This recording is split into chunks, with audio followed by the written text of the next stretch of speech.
This is Eddie Hearn, Matchroom Boxing. You're watching Sporting Icons. You don't need to be anywhere else. So these words from the UFC President Dana White are not going to go down well with the likes of Bob Arum, Al Heyman, Frank Warren and co, because he seems to look at Eddie Hearn as the saviour of boxing, as in he's the one who could fix a lot of the things that's going on, especially coming out of this whole situation, this pandemic that's going on in the world, where sport is pretty much non-existent right now, but Eddie Hearn is the man to really put boxing on the map again. This is what Dana White had to say. Things have changed a lot and I really need to focus on my business, but boxing problems can be fixed and Eddie Hearn might be the guy to do it. The thing is just so fragmented, nobody wants to work together. When this pandemic is over, the strongest will survive. I don't know who it's going to be. Al Heyman is a brilliant guy, I like Al a lot, but the guy who's in a position of serious strength right now is Eddie Hearn. Eddie has some of the top guys in the world putting on these big heavyweight fights. I think Eddie is doing it right. When Eddie puts on a fight, he actually makes money. A lot of these other guys aren't making much money. He's even more level-headed than I am. I can get crazy sometimes and snap and flip out. This guy's level-headed and I actually like his style. He doesn't really fight with anybody. We all hate each other. We're always talking about each other. Eddie doesn't really play that game. Eddie's a pretty smooth dude and level-headed, and it looks like he's running a good business. I'm not looking at his books. I don't know what his books look like, but it looks like he's running a pretty good business. So that is Dana White's statement. Now, first of all, Eddie Hearn, let's be real, whether you like Eddie Hearn, whether you don't. Listen, I ain't particularly in Eddie Hearn's good books, and he ain't particularly in mine, quite clearly. But the thing is, with Eddie Hearn, you have to be honest here and say that he has the best stable in boxing. In fact, he had it before he had that DAZN deal, and that DAZN deal skyrocketed his stable. So he's got all the talent where he could put on some of the biggest and best boxing matches around. And of course, he's got the money. Now, when I had Barry Hearn on the channel a few weeks ago, he was saying how Matchroom Sport have finances in reserve. So Eddie, he can always afford to take a risk. So if he does lose on a show here and there, it doesn't matter, we'll make up on the next one. That seems to be the philosophy of Matchroom Sport. But Eddie Hearn, listen, I think that Eddie, he can do it, but hopefully he does make some changes in himself. And I'm hoping Frank Warren does the same. I'm hoping Al Heyman and Bob Arum and whoever else do the same kind of things. Because we as boxing fans, after everything that's gone on in the world and where the world and the economic system may be on its knees at some point by the time everything is cleared, they need to not go back to the old ways. No more trash cards. Now, Eddie Hearn, in my opinion, he puts on the best shows from top to bottom.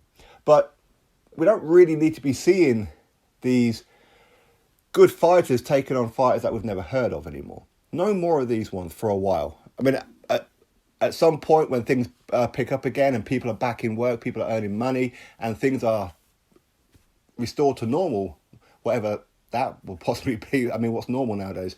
But once things start to pick up a bit, then of course, you know what, they'll probably go back to their usual. But for a while, they need to be putting on great fights. Now, here in the UK, they're only allowed to put on 5 fights per fight night.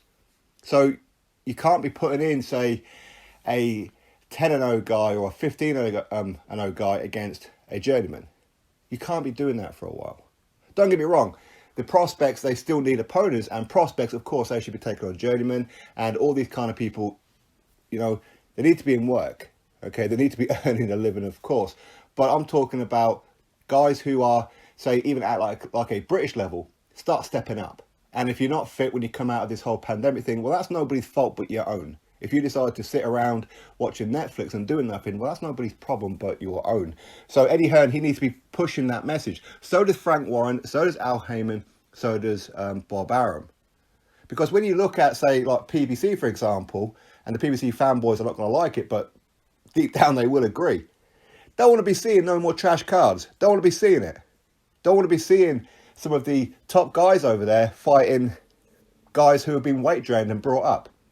Don't want to be fighting guys who are, you haven't really heard of them. No more of that. You've got a stable on the PBC. So put Charlo in with somebody who people have heard of. They've got Chris Eubank Jr. there on the PBC. That's an easy fight to make. Get it done. You've got Andy Ruiz Jr., you've got Luis Ortiz, you've got Adam Kaunaki. Get these guys in the ring together. Because cherry picks go wrong. Look at Adam Kaunaki when they lost to Robert Helenius. That wasn't supposed to happen. You've got these guys, get them in the ring. Same with Frank Warren. Same with Eddie Hearn, in many ways with Eddie Hearn. These next-gen shows, while they're great, don't really need to be seeing them right now. No need to be doing event after event after event, and it's the same old stuff. Now, I like some of the same old stuff because a lot of these fighters I know them personally. So I'm okay with it, so I'm emotionally invested in them. But the broad perspective of a boxing fan is very simple. Give us the good fights. Of course, we would love to see Tyson Fury versus Dillian Whyte or Anthony Joshua. Of course we would. But we're talking separate networks, separate promotional teams. And these kind of things shouldn't be getting in the way, but they do. Frank Warren is very bitter towards Eddie Hearn, and Eddie Hearn doesn't make things easier when he's always having a go and having a snarly dig at Frank Warren. So when Dana White is talking about how Eddie Hearn, he doesn't really engage all that hatred and throwing mud at each other, he does. He actually instigates a lot of it. I still stand by the reason that one of the main reasons why Joshua Wilder never happened for Undisputed wasn't necessarily because of the fighters, although I do think that Wilder was quite happy not to fight Joshua, in my opinion. But a lot of it was down to Eddie Hearn always having a go at Shady Finkel. Shady Finkel got it personal, and he was the one blocking the fight. That's my opinion. Him going to America, as in Eddie Hearn going to America, and saying, I'm going to take over, I'm going to be Billy Big Bollocks and this, that, and the other. While it's great, and we here in the UK, we look at Americans like they're always louder than life, and that's what they like.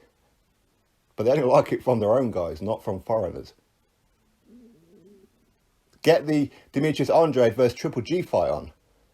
Who's this guy that Triple G is meant to be fighting? He's mandatory. Who cares about that? Let's get Triple G versus Andrade on. Just get it on. Billy Joe Saunders, Canelo. Get it on. You got Anthony Fowler, Ted Cheeseman. Get it on. Do I really want to be seeing Anthony Fowler versus Scott Fitzgerald rematch right now? Not really. Not really. To be honest with you, with Scott Fitzgerald, I felt Ted Cheeseman beat him. But due to politics, again, this is something else that needs to be addressed. Stop it with the bullcrap politics.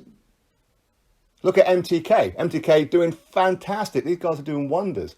But let's be honest, Tyrone McKenna, he lost that last fight, but they gifted him that decision so he can go fight Ahara Davis, which is the fight people want to see. That's not fair. That's not right. And this kind of thing goes on and on and on. Eddie Hearn, he's got a huge stable of fighters. Get them fighting each other.